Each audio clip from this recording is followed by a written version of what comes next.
You've heard this saying, let's go back to the beginning.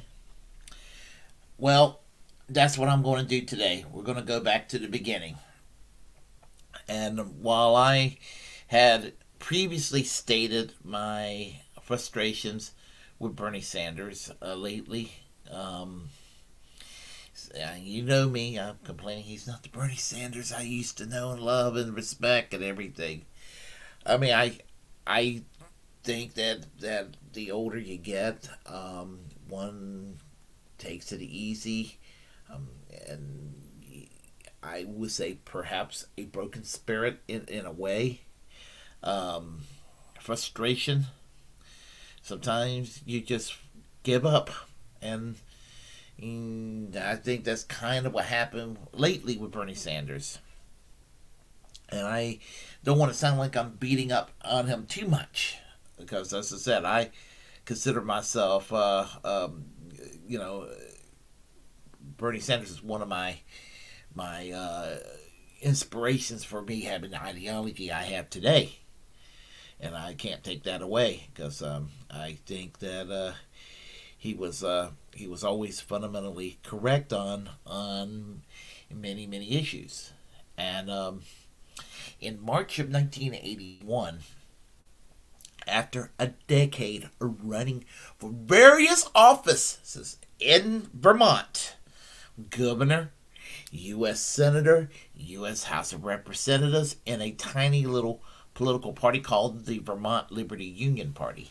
And I'll go and explain about the Vermont Liberty Union Party. I don't particularly care for that political party in today's context, but I probably would have thought better of it in the 1970s. Basically, the Vermont Liberty Union Party is to Vermont what the Peace and Freedom Party is in California. Basically, back in the 60s and early 70s, you had a lot of these statewide anti-war, pro-peace socialist parties being founded all around the country. In 1968, it was the Peace and Freedom Party, which was actually a national party back then. And then in 1972 was the People's Party, not the People's Party of today, created by Nick Brana, but the People's Party of Benjamin Spock, Dr. Spock. Not Mr. Spock from Star Trek, but Benjamin Spock, Dr. Benjamin Spock. And the Liberty Union Party was the Vermont affiliate of the People's Party in 1972. And in 1968, I believe the Liberty Union Party was the affiliate for the Peace and Freedom Party with the Eldridge Cleaver campaign in 1968 for president. Anyway, in 1977, Bernie Sanders parted ways with the Liberty Union Party because the Liberty Union was deeply sectarian by then, with Phil Cranks. It was there was a dispute between Bernie Sanders and Peter Diamondstone, who they despised each other.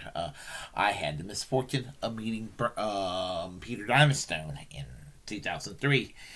The late Peter Diamondstone. Not impressed, and all I saw was a man that was motivated by his jealousy, deep jealousy of Bernie Sanders, and just it was what it was, and it is what it is. But the thing about it is that Bernie Sanders became just a total independent, and he ran for mayor in Burlington, Vermont in 1981 and got elected mayor of that city by 10 votes. It was considered a fluke, but he was one of the most successful city mayors in the country in the 1980s. I mean, it was one of the most prosperous cities in the United States. They low unemployment. Public services expanded. The standard of living improved for the people in the city of Burlington, and Bernie Sanders, I believe, won an award for one year, I think, like in the late '80s, for one of the best run cities in the country. And Bernie Sanders was the first socialist mayor elected since the days of Frank Zeidler of Milwaukee, Wisconsin. Another man who ran a city very well. If you ever get a chance, look up the term sewer socialism. It's a positive term in spite of what it means. But in 1981, Phil Donahue, yes, you know Phil Donahue. Phil Donahue went and interviewed Bernie Sanders after he got elected. So I think that right now, with no further ado, let's go ahead and play that 1981 interview. What you say about that? I say it's a damn good idea.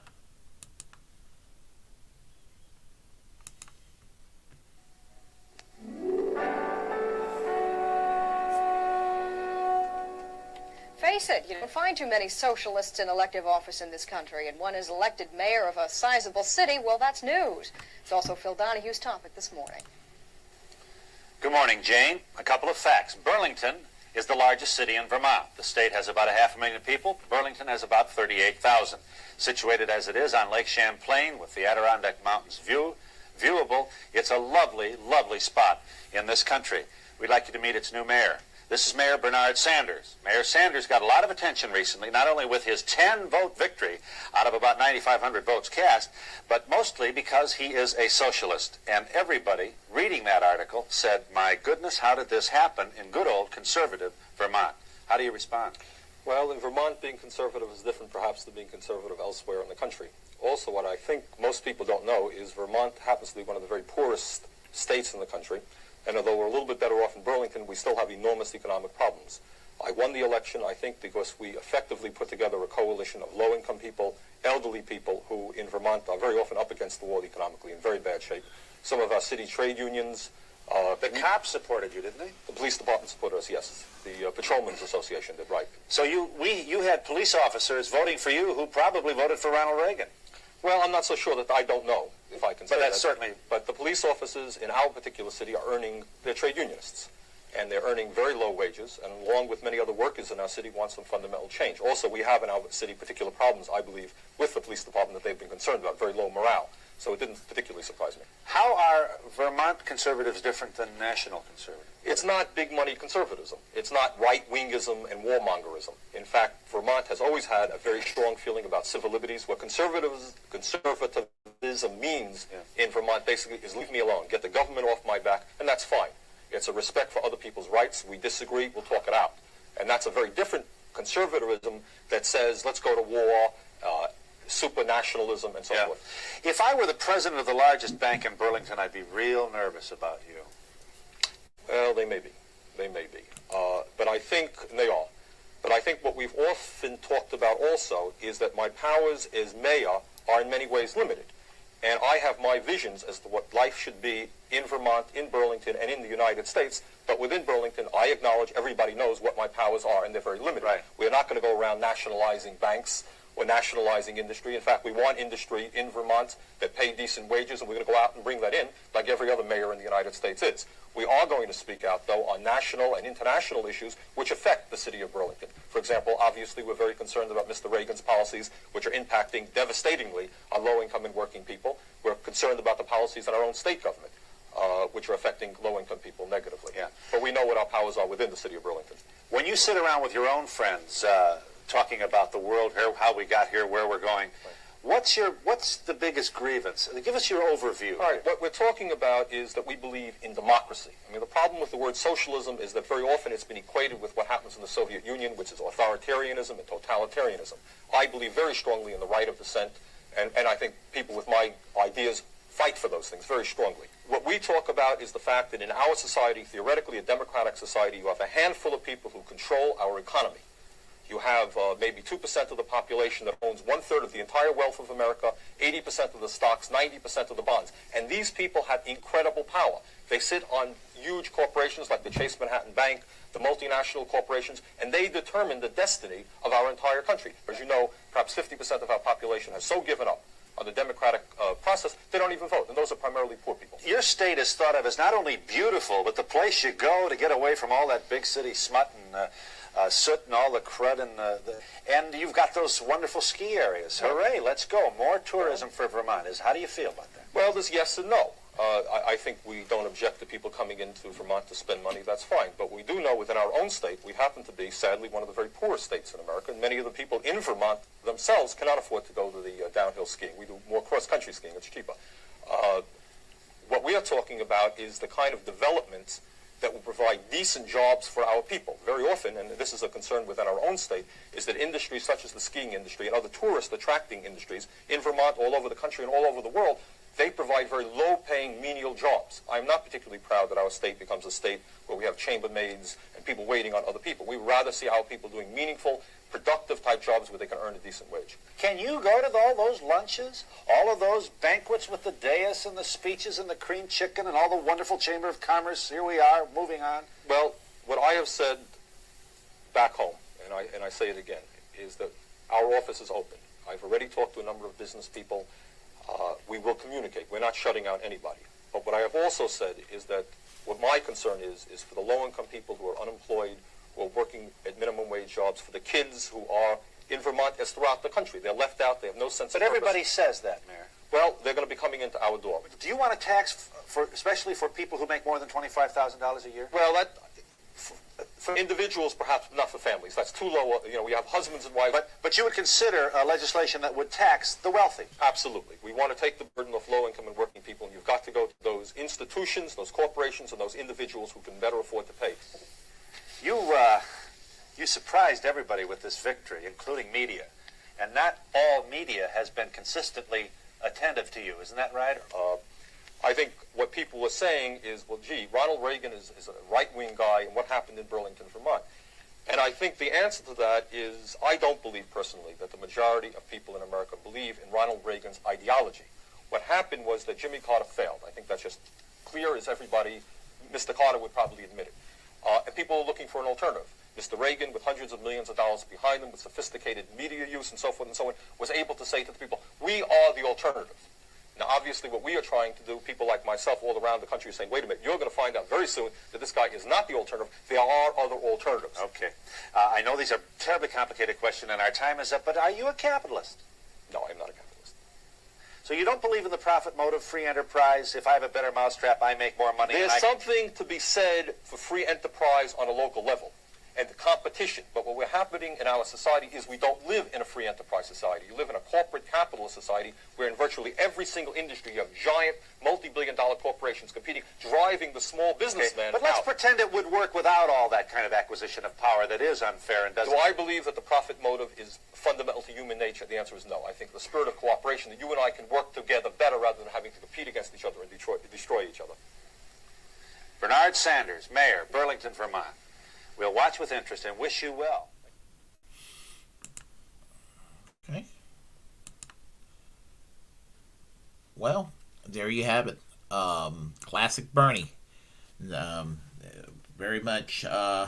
That's the Bernie I identify with. Not the one where. Oh, yeah, of course. Joe Biden, my good friend, can beat. Hold on a second. Let me do this. Of course, Joe Biden could beat Donald Trump. I mean, no. I just that was cringy to watch a couple of years ago. But last year. But the thing about it is, I was trying to mess up my hair to kind of look like Bernie Sanders. It needed to be a little longer to do it. And I had a haircut a while back. But anyway. Point I'm trying to make is that that was the Bernie Sanders of yesteryear. You could tell he's a little more of a radicalized person than what he became. He was much more independent back then, and you know, such a long time ago, yet seems like yesterday. Of course, in 1981, I had no idea who the hell Bernie Sanders was. I mean, I wasn't really all that interested in politics in 1981. I was like 12 years old. I mean, I wasn't really all that. I was just a chubby kid in elementary school with my own problems going on at the time, and in the fourth and fifth grade and all of that, and it just sorry, it's fifth grade. It was the fifth. I was in the fifth grade. Yeah, I'm sorry. Yeah, I was just a chubby kid with a lot of emotional problems back then, and who isn't when they're that age? But point I'm trying to make is the juxposition of the Reagan Revolution being born at around that time, when everything started to go downhill, and then you had Vermont that went the other way. It's sort of like I would say, sort of almost like. I never thought about it. You could parallel it with Margaret Thatcher's re-election in 1983 and the Liverpool City Council going further left, and except that there was an actual conflict between Liverpool and 10 Downing Street back in the 80s. Whereas, don't even think Ronald Reagan was aware of Bernie Sanders being the mayor of Burlington, Vermont, nor even caring if he would have known. But I'm just basically saying that's classic Bernie right there, and I just wanted to share that time period with y'all, and show you where his career started to pick up, because by 1990 he will be elected in the U.S. House of Representatives, first socialist since Victor Berger. And then in 2006, he became the first socialist elected to the U.S. Senate. So anyway, that's pretty much it. If you like what you heard, press like and comment. If you disagree, we'll comment anyway. We'll have a conversation. Feel free to share the content on this channel. As a First Amendment absolutist, it's my duty to inform you to create your own platform and utilize it, because we are, in fact, the muckrakers of our time. Also, subscribe to this channel, hit that notification bell, and once again, y'all take care. Peace. Class struggle absolutely now.